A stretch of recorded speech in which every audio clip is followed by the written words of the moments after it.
Hi everyone, welcome to my video session. My name is Miss Grace Yonkers-Talz, and I'm very excited that you are here.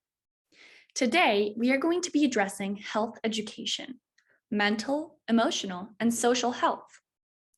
The only material you need for this session is your brain, so make sure to pay attention and listen carefully, as there's very valuable information in this session. I am very eager to help you learn about common mental health issues, how to communicate with adults regarding these issues, and how to interact with peers and friends that may be experiencing these symptoms. Some gentle reminders before we get started with this session. Mental health can be a difficult topic for some people. So if you would feel more comfortable watching this video with an adult, a peer, a mentor, or a close friend, I encourage you to do so. To start off, let's talk about what mental health is and what is the difference between physical health and mental health. Well, physical health is the state of your physical body and how it operates. For example, getting proper sleep, eating a balanced diet, practicing hygiene, and doing exercise are all examples of physical health. While mental health is your emotional well-being that may affect your thoughts, feelings, and actions. To be healthy means to have both good physical and mental health. Just like when we get sick and stay home from school, our mental health can cause us to feel bad. It can cause us to feel sad or have upsetting thoughts, strong emotions, or sometimes can cause behaviors to change drastically. This may be a sign of a mental health concern. Some common mental health issues that we are going to be addressing today are eating disorders, depression, anxiety, and bipolar disorders. So let's go through them one by one and discuss each of their symptoms and common signs to tell us if someone is going through this. Remember, as we go through this, be gentle with yourself and with those around you, as all of our lives are different, and we all have different ways of experiencing it. First, we are going to talk about eating disorders. Eating disorders are a type of serious mental health condition characterized by severe disturbances in eating behaviors and related thoughts and emotions.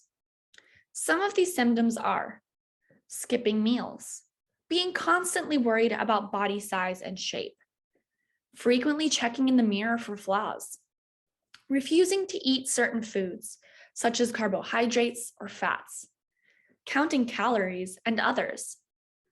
If you or someone you know is experiencing any of these symptoms, reach out to someone, as adults can help you get through tough times. Next, we are going to talk about depression. Depression is a mood disorder that causes a persistent feeling of sadness and loss of interest. Depression, also known as major depressive disorder, is a common and serious medical illness that negatively affects how you feel, the way you think, and how you act. Some of the symptoms may be a low mood, loss of interest for things you once loved, feeling of worthlessness, poor concentration, and sometimes thoughts of harming oneself. If you ever find yourself in a position where you know someone is physically not safe, please talk to an adult that you trust so that that person can get the help that they need. Next, we're going to talk about anxiety. Experiencing occasional anxiety is a normal part of life. However, people with anxiety disorders frequently have intense, excessive, and persistent worry and fear about everyday situations.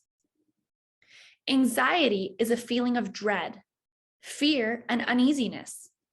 Some of these symptoms may include feeling nervous, sweating, increased heart rate, feeling nauseous, feeling weak, alterations in breathing, and having a constant sense of panic or worry. If you or someone you know is anxious, encourage them to slow their breathing, as this also may slow their mind. Encourage them to take a break from whatever they are doing, as you can always come back to the project later.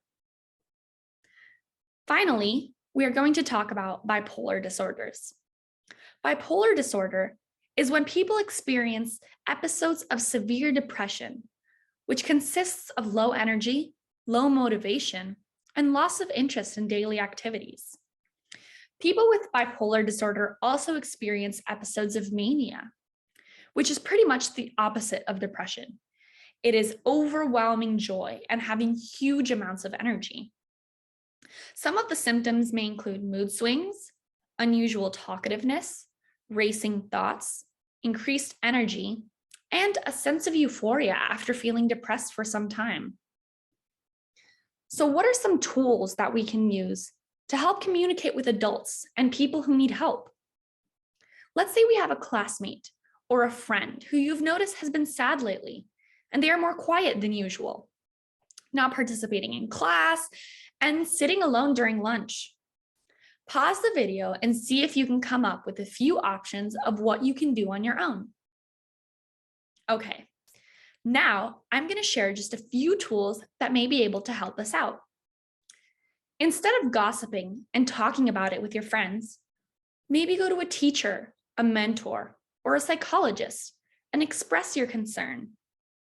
If you are close to this person, you can ask them if they are okay. You can mention that you have noticed they've been acting differently. Ask if you can do anything to help. Advise them to talk to an adult. Another important question to ask ourselves is how can we practice good mental health on our own, which can also be known as self-care.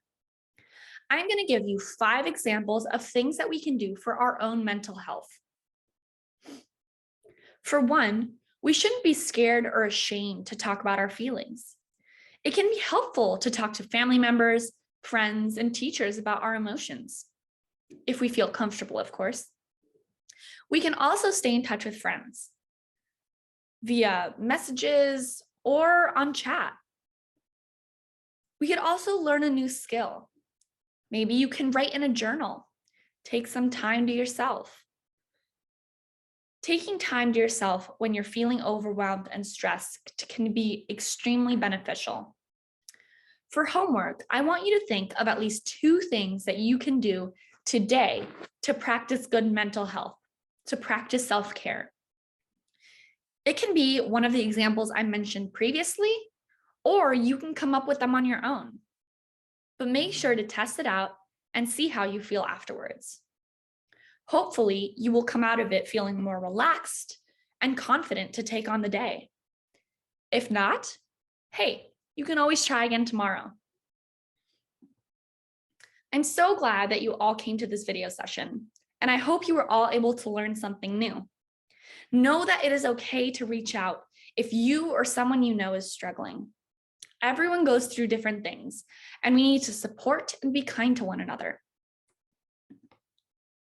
Since you have done such a wonderful job with today's session, I have made you a certificate of participation. Thank you for listening and have a great rest of your day.